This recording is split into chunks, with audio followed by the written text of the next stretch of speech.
radio. Shout it. When you think about that boy Zaytoven, though, man, and the impact that he has as far as y'all careers and just as a producer in general, I mean, what comes to your mind just with y'all chemistry and y'all friendship? Man, Zay, that's just like Zay.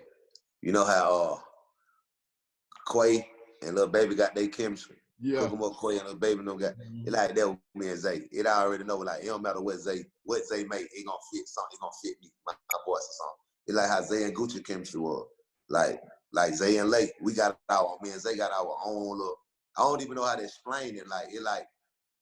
We it's just like my brother for real, like from another. We talk about, we don't even be talking about music. A song just to pop up, we'll just be talking about something totally different. And next thing you know, we end up working or end up being together doing something totally different, not even about music. Like, I don't even know how that, when Zay come, it just Zay all 100% around good dude, bro. Like, real talk, bro. He one of them ones, bro, that you don't get too often. Yeah, yeah. Now, when you go back to the beginning of your career, Ralph, talk to me about that Atlanta, man. What was it like being in that Atlanta? Because that Atlanta had a whole different vibe than what we got right now, man. So, I mean, having songs like Look Like Money, Bricks, and all of this stuff going on at that time, man. I mean, what was that city like to be? Man, that shit was fun, man. And it was like, man, it was like, that thing coming from having a little money to having a lot of money and a lot of attention and a lot of shit going on at one time. And this happened all off some shit you just made rhyme in the car. All some shit. And then folks didn't never catch on to what I said and look like money. I said I look, walk, talk, even smell like money. I ain't never say I had no money. I never said I had no money. Just think that song right there still was talking about folks who wasn't getting money like that. It was something to pipe us up. And it helped me get a lot of money. Cause being real, you see what I'm saying? I said, look, walk, talk, even smell like money. I ain't never say I had no money. Talk to me about hitting the clubs back then with that music, though, Ralph. Wow, 200 deep, 100 deep, killing shit every night. We got down. But you know, you probably remember too. Every night we was somewhere at least 100 deep. Every night, I'm talking about. We had damn near 5, 6, 7 songs in rotation at one time. Look Like Money, About a Bitch. I bought that. Keelan Al. What else we had? I'm talking about Dash the Move. All White Bricks with Gucci. We had all that going on at one time. First I fall back with LA. We had all this going on at one time. I'm talking about every club we going in killing shit every single night. And then we used to treat the regular club like the strip club back then. You remember that? Everybody just throwing money everywhere. I'm talking about every time somebody's song come on, we just throwing money. So just think, we throwing money at all these songs and leave the club, go to another spot. Leave the club, go to another spot. And then it was like, you had to really promote your shit for real. Like, you had to get out here and let these folks know who you is with this shit. Now it's like, depending on who you know, you can be the man tomorrow. It just depends on your situation. Like, how somebody feeling in your circle that day or the next day when they wake up. Cause you can, whoever you know now, bro, goddamn, depending on who they know and how they feel the shit different now. Everything about the bag now. Back then, your money couldn't get you certain shit back then. And then Look Like Money, people don't even know Jermaine Dupri was the first person did the remix on now. I paid Ross. Ross was on the remix. And folks don't even know that. Cause we never shot a video. And Ross killed that shit. Ross verse still look like it, still sound like it just came out right now. I might bring, matter of fact, I'm gonna do something. Come on with it. I'm gonna do something. I got some. Already. I got some. I'm gonna do something. Now, Ralph, answer me this though, man. Being a young man coming into all of that money at that time, how was you keeping your mind right and staying focused and on track on that time? And I mean, or what was the whirlwind that you found yourself in being a celebrity at the time? I wasn't staying on track. That's the thing. I wasn't even, it was a lot of money, but I wasn't rich. I was moving like I was rich though. I was trying to take care of everybody.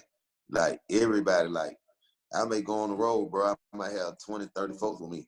By the time I get back, I'm gonna have 15 texts, every person asking for something different, like for a certain deal or something different. And every time I try my best, the help all those texts. You see what I'm saying? Yeah. So it's like I'm going to do a show coming home and like I ain't even did the show because I don't passed out damn near more than half of what I made.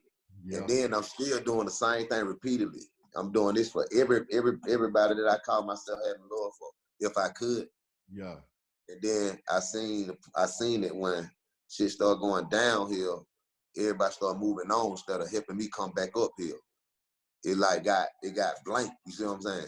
That's why I move different now. That's why I move like I move now. What was going through your mind when them folks started moving away that you thought had love for you during that time? Because I mean, at the end of the day, I know them still was some close folks that pulled that move. You see what I'm saying?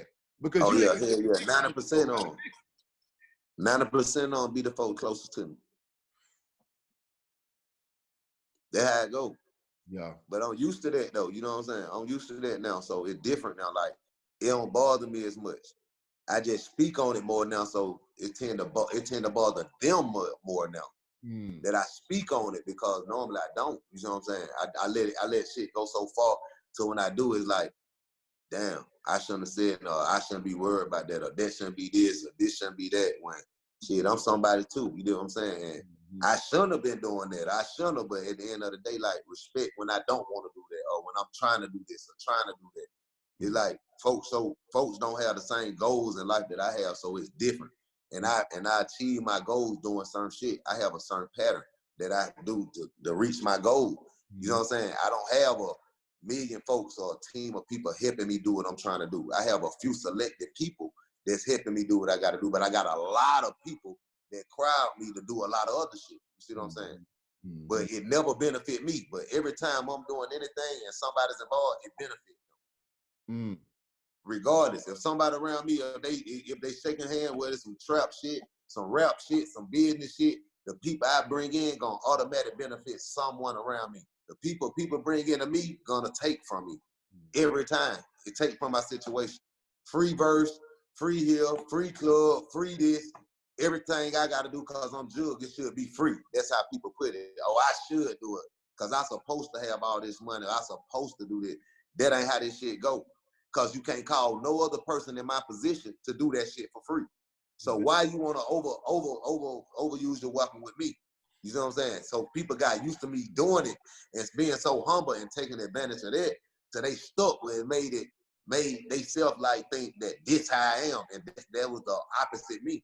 I'm just being a real nigga, and at the end of the day, being a real nigga ain't letting nobody use you. Being a real nigga not being taken advantage of. They being a stupid ass nigga. You feel what I'm saying? And I ain't him. And I started feeling stupid and more like lesser than who I was. But when I stepped out to the real world, they love me. It's like, Jude, what you did? I'm like, why the fuck I feel like this right now? But I'm around the people that love me and I feel like this. Like it wasn't making sense.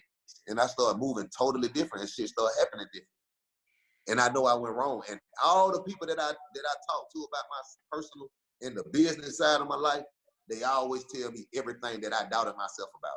And I'm like, fuck, I supposed to been moving like that. I supposed to been did that. Every single thing. Everybody that's rich and in the corporate life, they tell me the same thing that I think of, the same shit that I say I should have did this then. Oh, you should have. This what I did. And it's a lot of shit that I don't thought of that I didn't do. People did the same thing and they rich as hell.